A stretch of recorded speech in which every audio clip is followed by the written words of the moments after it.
नमस्कार साथियों, study with Arihant YouTube channel पर आपका स्वागत है। यह डिक्टेशन 100 शब्द प्रति मिनट की गति से 5 सेकंड बाद प्रारंभ होगी। महोदय, हमारे देश में हर 5 वर्ष में लोकसभा के चुनाव होते हैं। हर पार्टी चुनाव अभियान पूरे देश में जोर शोर से जारी रखती हैं, परंतु पार्टियों के घोषणा पत्र में किसान का कहीं जिक्र दिखाई नहीं दे रहा है। मैं मानता हूं कि भारत की 60% आबादी कृषि और कृषि से जुड़े उद्योगों पर निर्भर है। हैरान करने वाली बात यह है कि इस तबके की उपेक्षा हो रही है। माना जा रहा है कि सभी दल अपनी ऊर्जा सामाजिक कार्यकर्ता द्वारा प्रभावित 250 सीटों पर ज़्यादा लगा रही है, इसलिए देश का पालने वाले किसानों पर कोई ध्यान नहीं दे रहा। जबकि एक तथ्य यह भी है कि पिछले 7 साल में देश के किसान आत्महत्या कर चुके हैं।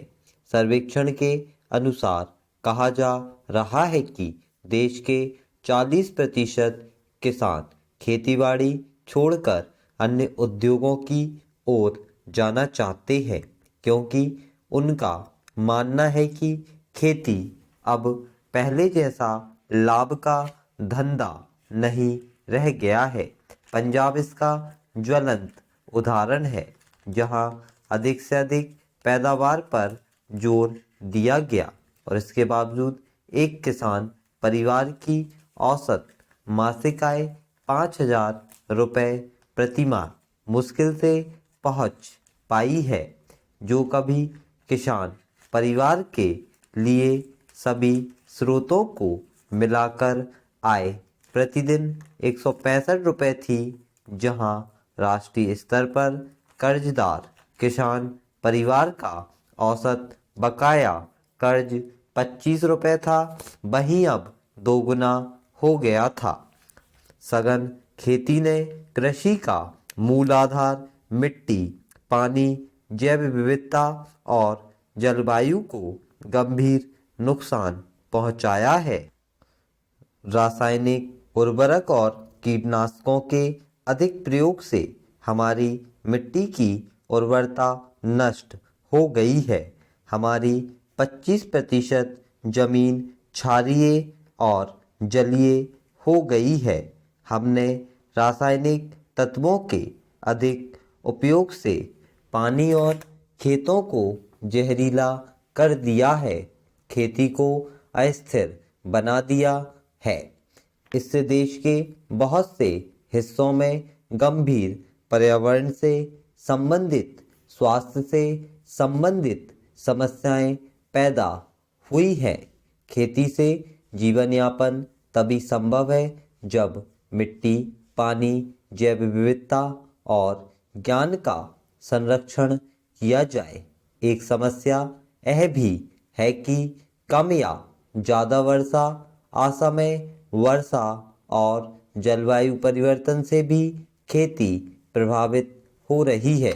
आज दुनिया के अंदर खेती करने के लिए आधुनिक तकनीक का इस्तेमाल हो रहा है। हमें भी आधुनिक तकनीक की शुरुआत करनी होगी।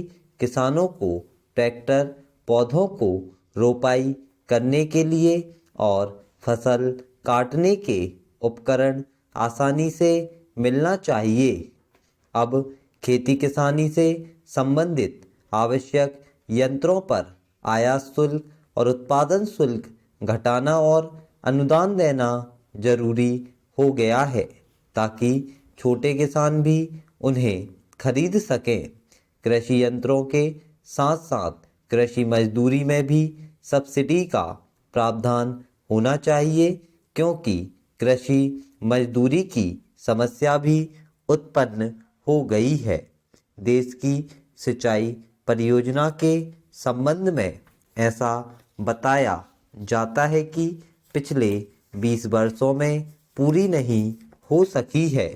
राज्य सरकार सक्षम होते हुए भी मौजूदा सिंचाई परियोजनाओं का ठीक ढंग से रखरखाव नहीं कर पा रही है। जरूरी है कि राष्ट्रीय राजमार्ग प्राधिकरण की तर्ज पर राष्ट्रीय सिंचाई प्राधिकरण बनाया जाना चाहिए और सिंचाई परियोजनाओं के लिए धन मुहैया कराने के लिए सरकारी बॉन्ड आदि जल्दी से जल्दी जारी किए जाने चाहिए। महोदय, हमारे यहाँ बाढ़ और सूखे के कारण विकट स्थिति उत्पन्न हो जाती है। बाढ़ और सूखे की समस्या का मुकाबला करने के लिए नदी घाटी प्राधिकरण बनाकर नदी के जल का उचित तरीके से वितरण करना जरूरी हो गया है। नदियों को शहरों से फैलने वाले प्रदूषण से बचाना बहुत जरूरी है, जिनका पानी आखिर में फल सब्जियों को प्रदूषित करता है। न्यूनतम समर्थन मूल्य को बदला जाना चाहिए। न्यूनतम समर्थन मूल्य उत्पादन लागत से 1.5 गुना होना चाहिए। समस्या यह भी है कि कृषि मूल्य आयोग में किसान प्रतिनिधि नहीं होता। इसे भंग करके किसानों और कृषि वैज्ञानिकों को इसमें शामिल करना चाहिए। सरकारी खरीद के लिए भारतीय खाद्य निगम का विस्तार किया जाए। अनुदान सीधे किसानों के बैंक खाते में जमा होना चाहिए।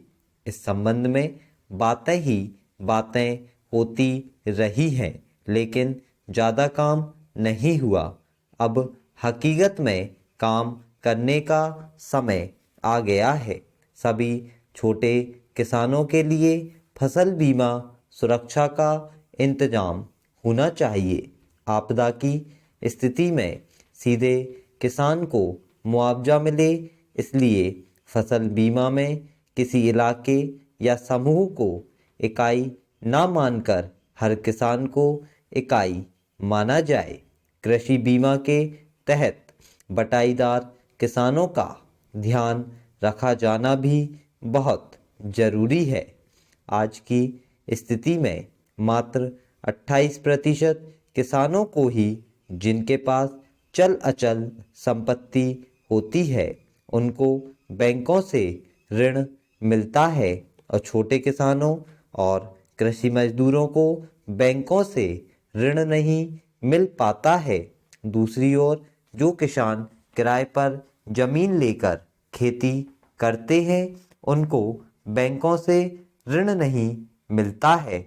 लगभग 60% किसान और 70% कृषि मजदूर आज भी कर्ज में डूबे हुए हैं और ये लोग निजी साहूकारों से कर्ज लेते हैं, जिनका ब्याज अधिक होता है। इसके लिए काश्तकारी अधिनियम में बदलाव की तत्काल जरूरत है। जब भी सामूहिक बीमा, स्वास्थ्य बीमा और पेंशन वगैरह की बात आती है तो किसानों को नज़रअंदाज कर दिया जाता है। ऐसी पेंशन ना सिर्फ सम्मानजनक होनी चाहिए, बल्कि इतनी होनी चाहिए कि उसका आसानी से गुजारा हो सके। यह भी जरूरी है कि हर साल संसद में अलग से एक कृषि बजट पेश किया जाए। ये सब किसानों की वे ज़रूरतें हैं जिन्हें पूरा करने का वक्त आ गया है। प्रमुख राजनीतिक दल किसानों की ओर ध्यान नहीं दे रहे। दलों के घोषणा पत्रों में ऐसे मुद्दों को जगह दी जानी चाहिए। प्रधानमंत्री आपका है, मंत्रिमंडल आपका है, आप सत्ताधारी दल हैं, आप सत्ता में बैठे हैं, आप किसानों की ज़रूरत पूरा कर सकते हैं। आप विपक्ष के नेता नहीं है। स्टॉप।